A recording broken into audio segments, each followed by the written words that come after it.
공생 2. 사건은 종례 후 도진이 반쯤 안심한 마음으로 교실을 나설 때 일어났다.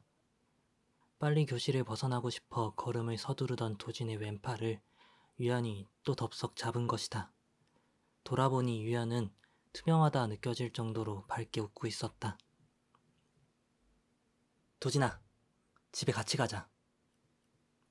도진은 하루 동안 최대한 유연을 의식하지 않으려고 애썼다. 교실 안쪽에서 소란스러운 소리가 들려도 오늘만은 절대 그쪽으로 고개를 돌리지 않았다. 눈이라도 마주쳤다간 다시 무언가가 시작될 것 같아 두려웠던 것이다. 그것은 유연과 멍든 오른팔을 스쳐 지나간 인연 정도로만 남고 싶은 도진이 할 수 있는 최대한의 노력이었다. 그리고 유연이 그 노력들을 이렇게 물거품으로 만들어버리는 건 도진으로선 전혀 예상하지 못했던 일이라 그대로 도진은 한순간에 머릿속이 새하얘졌다. 결국 도진의 입에선 바보 같은 질문이 나가버렸다. 왜? 도진과 유연은 원래라면 절대 가까워질 리 없는 색이었다. 마치 노란색과 파란색처럼. 서로를 바라봐도 중간에 수많은 연두와 초록을 지나고 나서야 겨우 눈이 마주치는 그런 색이었다. 2학기가 되도록 서로 제대로 된 대화를 나눠본 적도 거의 없는 게 당연한 사이였다. 그러니까 유연의 이런 행동은 이상한 것이 맞았다. 그리고 유연의 이런 이상한 행동은 유연이 자신의 오른팔에 든 멍을 모른 척하지 않기로 결심했기 때문이라는 걸 도진은 알았다. 그리고 그건 도진에게 있어서 너무나도 공포스러운 위협이었다. 나 사실 너랑 집 같은 방향이거든. 유연이 노란빛으로 싱긋 웃었다. 도진은 이 악이 없는 위협을 어떻게 해야 피해갈 수 있을지 필사적으로 생각했다. 하지만 최상의 답에 도달하기엔 주어진 시간이 부족했다. 도진은 결국 자포자기의 심정으로 유연의 손을 뿌리치듯 팔을 빼냈다.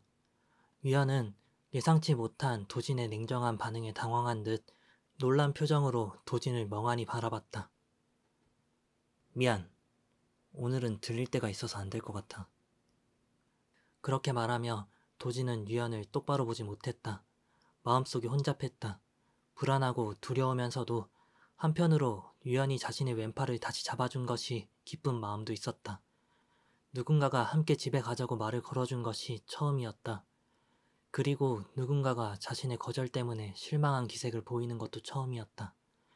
그 서운함이 담긴 유연의 눈빛을 보며 도진은 지금 자신의 심장이 혈액 대신 흐르면 안 되는 것이라도 흐르는 듯 아리는 것이 어떤 감정 때문인지 모르겠다고 생각했다. 도진은 유연에게 꾸벅 고갯짓만으로 인사를 하고는 돌아서서 빠른 속도로 걸었다. 자신이 못되게 느껴졌지만 어쩔 수 없었다. 그저 이 상황에서 빨리 도망치고만 싶었다. 마음속의 비밀이 탄로날지도 모른다는 위기감에서도 마음속에서 온갖 감정이 휘몰아치는 혼란에서도. 야, 이도진, 같이 가자고. 유연의 목소리가 다시 들린 건 도진이 막 교문을 나설 때쯤이었다.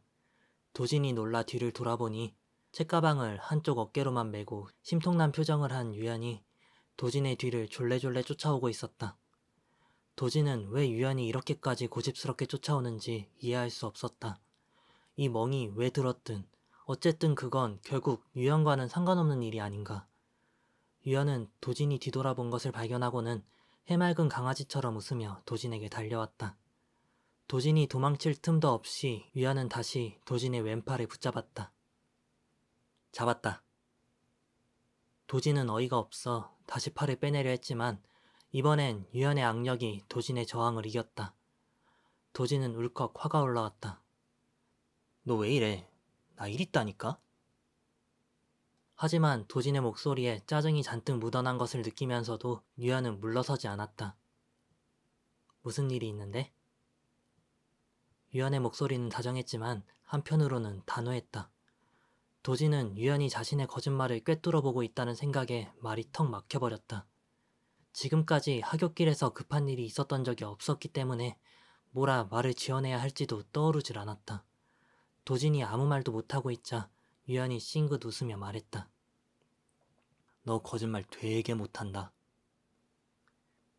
도진은 울컥 화가 났다. 내가 거짓말을 얼마나 잘하는데. 괜찮은 척, 아무 일도 없는 척 얼마나 잘하는데. 그러다 도지는 문득 위화감을 느꼈다. 내가 무슨 생각을 하는 거지? 왜 저 말에 이렇게 화가 나는 거지? 도지는 자기 생각이 어색하게 느껴져 유연에게 따지려던 것을 멈췄다. 집에 좀 같이 가자는데 그게 그렇게 싫을 일이야? 거짓말하고 짜증내면서 도망갈 만큼? 입술을 내밀며 투덜거리는 유연에게 도지는 아무런 말도 할 수 없었다. 너한테 다른 목적이 있는 거 안다고 내 비밀에 흥미를 가지고 이러는 거 아니냐고는 말할 수 없었던 것이다. 도지는 반항하듯 대화의 방향을 틀었다. 너 친구 많잖아.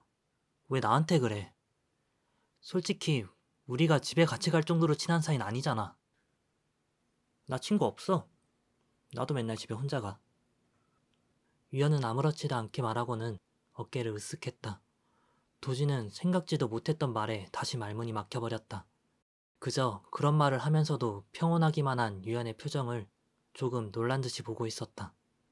순간 도지는 얼마 전 집에 가던 길에 유연이 아이스크림을 먹으며 혼자 걸어가는 걸 본 것이 떠올랐다.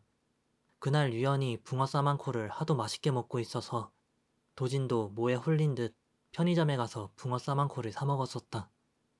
그때는 어쩌다 혼자 있나 싶었는데 유연의 말대로라면 늘 그렇게 혼자 하교를 했던 모양이었다. 무슨 친구가 없냐? 네 주위에 맨날 사람들이 차고 넘치는데. 같이 가려면 같이 갈 사람들이 줄을 서겠구만. 혼자 하교하는 게 사실이라고 해도 친구가 없다는 말에는 동의할 수 없었다. 반 아이들은 유연을 중심으로 모인다고 해도 과언이 아니었다. 학교 안에서는 단 한 번도 유연이 혼자 다니는 것을 본 적이 없었다. 글쎄, 걔네는 나한테 친구는 아닌가 보지. 유연은 쓸쓸하게 웃었다. 유연의 눈이 얘의 그 외로운 눈빛으로 변했다. 도지는 마음이 복잡해졌다. 진호와 호태가 문득 떠올랐다. 그 사이에서 느꼈던 소외감이 떠올랐다. 도지는 유연이 자신이 생각한 것보다도 훨씬 더 외로운 사람일지도 모르겠다는 생각이 들었다. 살짝 드러난 유연의 속마음에 도진의 속마음이 공명했다. 그러니까 오늘부터 나랑 같이 집에 가주라. 그렇게 말하고는 유연은 또 아이같이 웃었다. 도진은 그제야 유연이 참 예쁘게 웃는다는 생각이 들었다. 유연은 도진의 대답을 기다리지 않고 앞장서 걷기 시작했다. 도진은 따라가지 않고 유연의 뒷모습을 바라봤다. 해가 땅속으로 사라져가며 하늘에 뿌려놓은 빛은 주황색이었고 하굣길 풍경은 평소와 다를 바 없었다. 그런데 거기 유연이 들어와 서 있었다. 그 풍경 속에 서 있는 유연을 보며 도지는 그 주황빛이 더 이상 슬프지 않게 느껴진다는 것을 깨달았다. 무언가가 이미 바뀌어 버렸고 자신은 더 이상 반항할 수 없다는 생각이 들었다. 유연은 도진이 따라오지 않고 있다는 걸 알아차렸는지 도진을 돌아봤다. 그러고는 다시 투정 부리듯 말했다. 이도진, 빨리 와라. 도진은 반항하고 싶었다. 유연한테, 그리고 자신의 삶한테. 도진은 있는 힘껏 달리기 시작했다. 유연을 지나쳐 목적지도 없이 그저 앞에 보이는 길을 달렸다. 야이씨.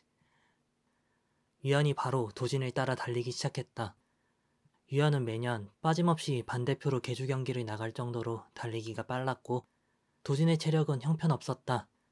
얼마 못 가 도진은 유연에게 다시 왼쪽 팔을 붙잡혔다. 도망치는데 실패했는데도 도진은 즐거운 듯이 웃고 있었다. 유연은 허벅지에 손을 짚은 채 숨을 몰아쉬며 투덜거렸다. 아이씨, 운동도 안 하는 놈이 왜 이렇게 빠르냐? 도진은 대답 없이 벅찬 숨을 골랐다. 이렇게 숨이 차게 달린 건 거의 몇 년 만이었다. 유연이 몸을 더 깊이 숙였다가 반동으로 몸을 일으키고는 승리자의 미소를 지었다.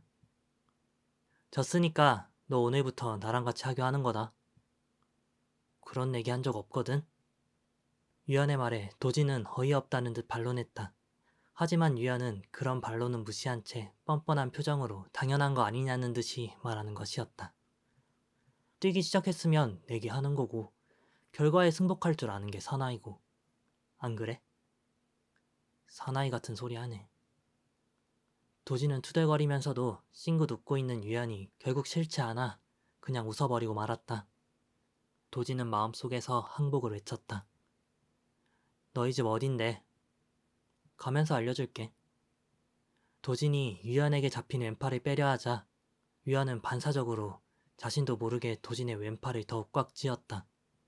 아릴 정도로 세게 잡힌 왼팔의 통증에 도진의 눈가가 찌푸려졌다. 유연의 눈빛이 경계태세로 바뀌어 있었다. 야, 아프거든. 도망 안 갈 테니까 놔라. 진짜 도망 안 갈 거지? 그렇게 말하는 유연의 눈이 다시 외로운 빛을 띠었다. 도진은 유연이 출근하는 아버지 소매자락을 잡는 아이의 표정을 하고 있다고 생각했다. 그 눈을 보니 도진은 한순간에 마음이 약해져 버렸다. 탈진하기 일보 직전인데 또 도망을 어떻게 가냐? 가봤자 결국 또 붙잡힐 텐데. 도진의 말에 유연도 납득한 듯 순순히 팔을 놔주었다. 도진은 손목을 털며 왜 이렇게 힘이 세냐며 투덜거렸다. 결국 도진과 유연은 함께 하교했다. 유연의 집은 도진의 집보다 학교와 가까운 깔끔하고 세련된 외양의 빌라였다. 그럼 내일 보자. 유연은 웃으며 손을 흔들고는 빌라 안으로 사라졌다. 도진은 유연에게 흔들던 손을 내리고 잠시 빌라의 현관을 보다가 다시 무거운 발걸음을 옮겼다. 이상한 녀석이야. 이해가 안 돼. 나한테 왜 저러지? 집으로 돌아가는 길, 방금 있었던 일을 돌아보는 도진의 마음은 복잡했다. 그런데 웃음이 나왔다. 유연과 나눈 대화가 즐거웠다. 도진은 누군가와 대화하며 즐겁다는 생각을 한 게 굉장히 오랜만이라는 생각이 들었다. 분명 이상한 앤데, 이 상황이 이상한데, 돌이켜보면 왜 이렇게 웃음이 나오는 건지. 이상한 녀석한테 걸려서 자신도 덩달아 이상해진 것 같다고 도진은 투덜거렸다. 그리고 그렇게 투덜거리면서도 도진은 자꾸 웃음이 나왔다.